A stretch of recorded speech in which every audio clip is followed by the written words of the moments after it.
Discuss करेंगे निसार खान साहब का, ठीक है। सिस्टर पढ़िए क्या लिखा है ये। Fall from bike with severe headache होगा और विद वोमिटिंग, एनोरेक्सिया और डायबिटिक मेलाइटिस। तो ये जो व्यक्ति आए हैं ये फॉल फ्रॉम बाइक हैं, बाइक से डिसबैलेंस होकर के धड़ाम से गिरे। गिरने के बाद एक दिन तो ठीक रहे, अगले दिन इनको बहुत ज़्यादा सर में दर्द हुआ आपको, और क्या हुआ? ये टूनी में दर्द हुआ, हाँ, सर में, लेकिन इतना दर्द हुआ है कि अब बर्दाश्त नहीं है। उल्टी भी हुई? हाँ, 2 उल्टी भी हुई। उल्टी भी हुई। चक्कर आया था जब गिरे थे? हाँ, चक्कर ही आया था। चक्कर आया था। तो ये हेड इंजरी के लिए क्वालिफाई करते हैं कि fall from bike, sudden onset headache after the fall, और नोजिया वॉमिटिंग भी हुआ उनको। तो इसका मतलब है ये सब रेज्ड इंट्राक्रैनियल प्रेशर के लक्षण हुए। तो ये head injury with raised intracranial pressure. अब जो चीज़ है इंपॉर्टेंट है वो ये है कि ये डायबिटिक भी हैं। क्या है? और इनकी डायबिटीज़ अनकंट्रोल्ड है। जब ये आए थे तो इनकी शुगर करीब 450 थी। तो इस सिचुएशन में हम शुगर को कैसे कंट्रोल करेंगे?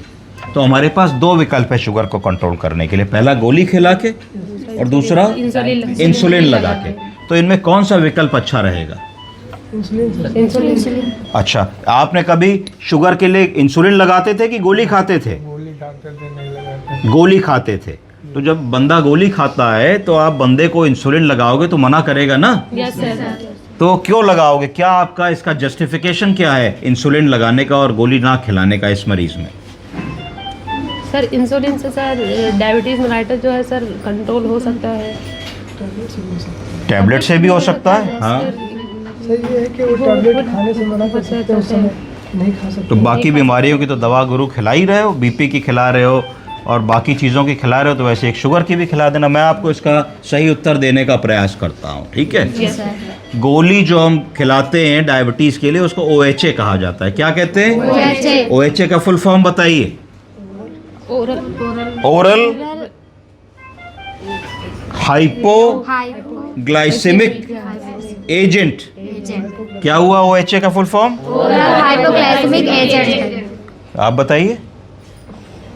Oral hypoglycaemic glycaemic agent. इसका मतलब क्या हुआ? इसका मतलब हुआ ऐसी दवा जो हाइपोग्लाइसीमिया करती है और मुंह से खाई जाती है, इसको ओरल हाइपोग्लाइसेमिक एजेंट कहते हैं, ठीक है जी। तो इनको हम लोग ओरल दवा पे रखे हुए थे क्योंकि इनके शरीर में इंसुलिन बन सकती थी पर कम बन रही थी। क्योंकि कम बन रही थी तो हम ओरल हाइपोग्लाइसेमिक एजेंट एक ऐसी दवा दे रहे थे जो शरीर की पैंक्रियाज जो ग्रंथि है जो इंसुलिन बनाती है। पैंक्रिया के कौन से सेल्स हैं जो इंसुलिन बनाते हैं? बीटा सेल्स में किस जगह इंसुलिन बनती है?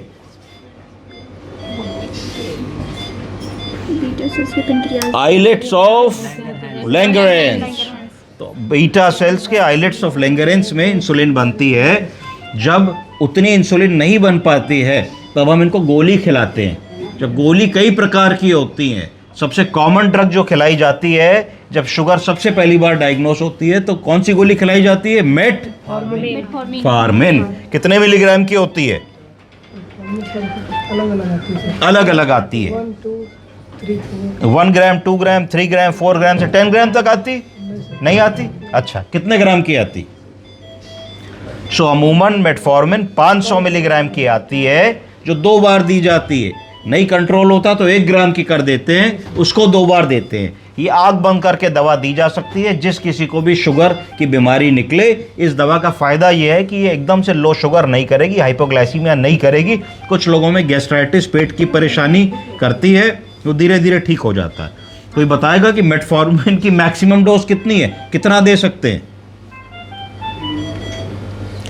हमने देखा कि 500 ग्राम की एक गोली आती है, 2 बार दी तो कितने ग्राम हो गया? 1 ग्राम। और अगर 4 बार दी तो 2 ग्राम हो गया। तो मेटफॉर्मिन की मैक्सिमम डोज एक 70 किलो के आदमी में अगर औसत ले तो 2400 मिलीग्राम होती है। कितनी होती है? 2400 मिलीग्राम। तो 2.5 ग्राम तक आप मेटफॉर्मिन किसी को भी दे सकते हो। इसका क्या मतलब हुआ? इसका मतलब हुआ कि मैक्सिमम अगर देना ही पड़ जाए तो 1 ग्राम सुबह, आधा ग्राम दोपहर में और 1 ग्राम शाम को। तो ये मेटफॉर्मिन की फुल डोज आपने यूटिलाइज कर ली। एक चीज़ और मैं बताना चाहूँगा आप लोगों को कि कभी भी अगर हम कोई दवा देते हैं, जैसे शुगर का इलाज कर रहे हैं, तो सबसे पहले दवा हमने कहा मेटफॉर्मिन लगाएंगे। मेटफॉर्मिन के बाद अगर शुगर नहीं कंट्रोल होती तो तेज दवा लगानी पड़ेगी। कैसी दवा? तेज दवा के ग्रुप को क्या कह देंगे? सल्फोनिलूरियाज। क्या कह देंगे? सल्फोनिलूरियाज तेज प्रॉपर दवा होती है, जो एक गोली खाते ही शुगर तड़ से कम हो जाएगी। उस पर बहुत मॉनिटरिंग करनी पड़ती है और डॉक्टर ही लिख सकते हैं, क्योंकि अगर गलत लिख दी तो मरीज रात में सोएगा और सुबह उठ ही नहीं पाएगा, क्योंकि उसकी शुगर बहुत लो हो जाएगी और लो शुगर में कोई घटना भी घट सकती है। सल्फोनिलूरियाज तेज दवा जो शुगर को कम करती हैं। कोई बता पाएगा सल्फोनिलूरियाज ग्रुप की कोई दवा किसी के दिमाग में आ रही है? No, selazar is not a medicine to treat diabetes. Common दवा जो आप सुनते होंगे ग्लाइमीप्राइड, GP1 GP2, ठीक है। तो glimepiride is a major drug, जो सल्फोनिलूरिया की ड्रग है, जो हम लोग लेफ्ट एंड राइट हर पर्चे पे देख लेते हैं। तो सल्फोनिलूरियाज की 4 कॉमन ड्रग जो रिपीट करेंगे: ग्लाइमीप्राइड, ग्लिक्लाजाइड, ग्लाइबेनक्लामाइड, ग्लाइपिजाइड, ग्लाइबोराइड। तो ये 5 कॉमन ड्रग्स हैं जो सल्फोनिलूरियाज के ग्रुप में आती हैं, जो डायबिटीज़ को ट्रीट करने के लिए दी जाती है। हमारे देश में कॉमनली जो दवा इस्तेमाल होती है वो ग्लिक्लाजाइड और ग्लाइमीप्राइड, 2 दवाएं इस्तेमाल होती हैं। तो ये आपको निरंतरता से पर्चे में देखने को मिलेंगी। 1 मिलीग्राम ग्लाइमीप्राइड से शुरू करते हैं, उसको 2 भी कर सकते हैं। कोई बताएगा ग्लाइमीप्राइड की मैक्सिमम डोज क्या हो सकती है? Up to 8 milligram. कितना? Up to 8 milligram. तो 8 मिलीग्राम अगर हम ग्लाइमीप्राइड की खुराक किसी को देते हैं तो मैक्सिमम डोज कही जाती है। कोई बताना चाहेगा कि मैक्सिमम डोज का क्या मतलब है, क्या लॉजिक है मैक्सिमम डोज बताने का? सर इससे ज़्यादा पेशेंट को नहीं दे सकते। क्यों? सर साइड इफेक्ट होंगे। और बताइए सर, हाइपोग्लाइसेमिक कंडीशन हो सकती है। क्या हो सकती है? Hypoglycaemic condition. हाइपोग्लाइसेमिक कंडीशन हो सकती है। गलत जवाब। और बताइए भाई, अगर किसी का 2 ग्राम से नहीं कंट्रोल हो रहा तो 4 दे देंगे, 4 से नहीं हो रहा तो 6 कर देंगे, 6 से नहीं हो रहा तो 8 कर देंगे, 8 से नहीं हो रहा तो 10 कर देंगे, है ना, 10 से नहीं हो रहा तो 12 कर देंगे। पर ऐसा नहीं होता है। क्यों नहीं होता? क्योंकि हर दवा की एक मैक्सिमम निर्धारित डोज निकाली जाती है। उसके बाद वो दवा फर्दर हाइपोग्लाइसीमिया करने की क्षमता नहीं रखती है। समझ रहे हैं? इसीलिए उसकी मैक्सिमम डोज है। अर्थात अगर ग्लाइमीप्राइड से शुगर हमें मरीज की कम करनी है तो रिसर्च ये बताती है कि मैक्सिमम डोज अगर किताब में 8 मिलीग्राम लिखी है तो 8 मिलीग्राम जब हमने दे दी तो जो इफेक्ट आया वही 9 से भी आएगा, वही 10 से भी आएगा, वही 11 से भी आएगा। इसलिए 9, 10, 11 का कोई मतलब नहीं। आप समझे कि नहीं? अगर वो 9, 10, 11 हाइपोग्लाइसीमिया कर रहे होते तो मतलब होता। जी सर। क्या समझे? क्योंकि हमारा पार्ट अचीव हो रहा होता, हमारा काम हो रहा होता, पर काम नहीं हो रहा है। इसलिए हर दवा की एक मैक्सिमम डोज निर्धारित होती है। दूसरी चीज समझिए कि मैक्सिमम डोज और ड्रग टॉलरेंस, ये सब क्या चीजें हैं? तो मैक्सिमम डोज का मतलब ये है कि जो भी हम दवा मरीज को प्रिस्क्राइब कर रहे हैं या आप लोग खिला रही हैं, तो वो दवा मरीज के पेट में जाती है और पेट से वो दवा शरीर उसको समाप्त कर देता है। क्या कर देता है? समाप्त कर देता है। डिसइंटीग्रेट कर देता है। क्या कर देता है? डिसइंटीग्रेट। शून्य कर देता है। शून्यता का मतलब समझिए कि अगर आपने कहा कि साहब मरीज को रोज 2 ग्राम मेटफॉर्मिन देता हूं, तो क्यों रोज 2 ग्राम मेटफॉर्मिन देनी पड़ती है? क्योंकि जब हमने मेटफॉर्मिन खाई तो मेटफॉर्मिन का हाफ लाइफ कितना है? 12 घंटे का है। तो तभी आप दिन में 2 बार दे रहे हैं कि आपने 12-12 घंटे पे 2 बार मेटफॉर्मिन खिलाई। तो क्यों 2 बार खिलानी पड़ी? कि एक मेटफॉर्मिन की गोली को जो शरीर में हाइपोग्लाइसीमिया का काम करना था, शुगर कम करने का काम करना था, उसकी क्षमता कुल 12 घंटे की थी। क्या समझे आप? तो जब दूसरे 12 घंटे के दोगे तो फिर अगले 12 घंटे कवर करेगी, यस सर। और फिर सुबह दोगे तो फिर शाम तक कवर करेगी। इसीलिए हम लोगों को जो दवाएं देनी होती है, कुछ ड्रग्स ओडी होती हैं। क्या होती है? ओडी का मतलब वंस अ डे। कुछ ड्रग्स बीडी होती हैं। क्या होती है? मतलब बाई डेली। कुछ ड्रग्स टीडीएस होती हैं। टीडीएस मतलब दिन में 3 बार। 3 टाइम्स अ डे। कुछ ड्रग्स क्यूआईडी होती हैं। क्या होती हैं? क्यूआईडी मतलब 4 टाइम्स अ डे या 6 आवरली। ठीक है, तो ये इसी तरीके से जिस दवा का जितना हाफ लाइफ होता है उस हिसाब से उस ड्रग की डोज होती है। कुछ ड्रग्स ऐसी होती है जो शरीर में 24 घंटे चलती हैं। कितने घंटे चलती हैं? 24 घंटे। तो उन ड्रग्स को 24 घंटे में एक बार लिया जाता है। जैसे कौन सी दवा हम लोग दिन में एक बार मरीज को निरंतरता से खिलाते हैं खाली पेट सुबह? सर गैस और बताइए। थायराइड की दवा। थायराइड का जो हार्मोन होता है क्या नाम होता है?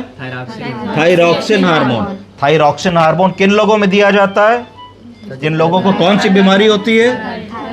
थायराइड की बीमारी दो प्रकार की हो सकती है। कितने प्रकार की? 2 प्रकार। एक प्रकार जिसमें थायराइड हार्मोन कम बनता है और एक प्रकार जिसमें थायराइड हार्मोन ज्यादा बनता है। तो दोनों बीमारियों का इलाज एकदम अलग अलग है। तो अगर थायराइड हार्मोन कम बन रहा है तो उस बीमारी को क्या कहेंगे? हाइपोथायराइडिज्म। हाइपोथायराइडिज्म। हाइपो मतलब कम बनना। अगर हाइपोथायराइडिज्म हो रहा है तो तुम्हें हार्मोन का सप्लीमेंट करना पड़ेगा। क्या करना पड़ेगा? हार्मोन का supplement। थायराइड हार्मोन सप्लीमेंट करोगे। तो जब सप्लीमेंट करोगे तो मरीज का थायराइड का लेवल नॉर्मल हो जाएगा। क्या हो जाएगा? और हाइपोथायराइडिज्म में जो लक्षण होते हैं मरीज को, पसीना आना, वजन कम होना, घबराहट होना, एंजाइटी होना, भूख न लगना, चिड़चिड़ापन होना, ये सारे लक्षण क्या हो जाएंगे? खत्म हो जाएंगे। थायराइड है कि नहीं इसकी डायग्नोसिस किस जांच को करके बनाते हो? ब्लड में TSH नापते हो। क्या नापते हो? TSH का फुल फॉर्म क्या होता है? Thyroid stimulating hormone. तो अगर हाइपोथायराइडिज्म है, थायराइड हार्मोन कम बन रहा है तो TSH क्या हो जाएगा?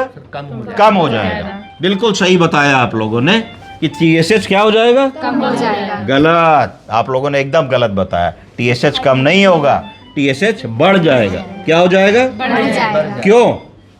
मुस्कुराने की इसमें क्या बात है? गलत भी बताओगे और मुस्कुराओगे भी। क्या क्यों कम होगा? क्यों बढ़ेगा TSH? नो बताएंगी? नहीं? आप नहीं, मैं बताता हूं। TSH क्यों बढ़ेगा? TSH इसलिए बढ़ेगा कि थायराइड अपना हार्मोन नहीं बना पा रहा है। क्या कर रहा है? नहीं बना पा रहा है, तभी हाइपोथायराइडिज्म हुआ। हाइपो मतलब कम, हार्मोन बन ही नहीं रहा। तो TSH सारा दिन सारी रात मेहनत करेगा। क्या करेगा? ऐसे थायराइड मेहनत करेगा, और बनाओ। तो और बनाने की कोशिश करेगा तो थायराइड स्टिमुलेटिंग हार्मोन और स्टिमुलेट करेगा और मेहनत करेगा तो TSH बढ़ जाएगा। क्या हो जाएगा? बढ़ जाएगा। जैसे जो एक्सरसाइज करते हैं फिटनेस वाले लोग, उनकी मांसपेशियां कैसी हो जाती हैं? बढ़ जाती हैं। उसी वजह से थायराइड भी बढ़ जाएगा, थायराइड स्टिमुलेटिंग हार्मोन बढ़ जाएगा। तो जब भी कभी TSH बढ़ा आएगा तो इसका मतलब थायराइड अपना पर्याप्त मात्रा में हार्मोन नहीं बना पा रहा है, जिसके लिए वो और ज़्यादा कोशिश कर रहा है। और कोशिश करने की वजह से थायराइड को स्टिमुलेट करने वाला हार्मोन की मात्रा शरीर में बढ़ गई। ठीक है, तब आप थायराइड जैसे ही हार्मोन सप्लीमेंट करोगे तो थायराइड की भूख खत्म होगी। भूख खत्म होगी तो TSH नॉर्मल हो जाएगा। Thyroid is very important. Growth के लिए इंपॉर्टेंट है, ब्रेन हेल्थ के लिए इंपॉर्टेंट है, डेवलपमेंट के लिए इंपॉर्टेंट है, जेस्टेशनल स्थिति में इंपॉर्टेंट है। जब लेडी के पेट में बच्चा होता है तब उसका थायराइड बहुत इंपॉर्टेंट होता है। तो थायराइड का मैनेजमेंट मोस्ट इंपॉर्टेंट है, हमको ध्यान देना है। तो आज हमने थोड़ा हेड इंजरी के बारे में देखा। हेड इंजरी अगर डायबिटीज़ के मरीज को हो रही है तो उसके बारे में देखा। कब हम इंसुलिन लगाएंगे, कब हम गोली से ठीक करेंगे, इस पर थोड़ी चर्चा हुई। अगली क्लास में मैं आपको इंसुलिन के बारे में बताऊंगा, जिसमें मैं आपको regular acting insulin, short acting insulin, long acting insulin, premixed insulin, ultra short acting insulin, इनके बारे में मैं बताऊंगा कि कैसे चयन करें कि किस मरीज को इंसुलिन देनी है, और अगर देनी है तो किस प्रकार की इंसुलिन देनी है, कौन सी इंसुलिन किस माध्यम से दी जा सकती है, किसको IM लगाया जा सकता है, किसको सबक्यूटेनियस लगाया जा सकता है, क्या किसी इंसुलिन को IV लगा सकते हैं? No sir, no sir, no sir, है ना। तो इसका सही आंसर है yes sir, yes sir, yes sir. कौन सी लगा सकते हैं इसको मैं अगली क्लास में आपको बताऊंगा। चलिए, धन्यवाद। Thank you sir.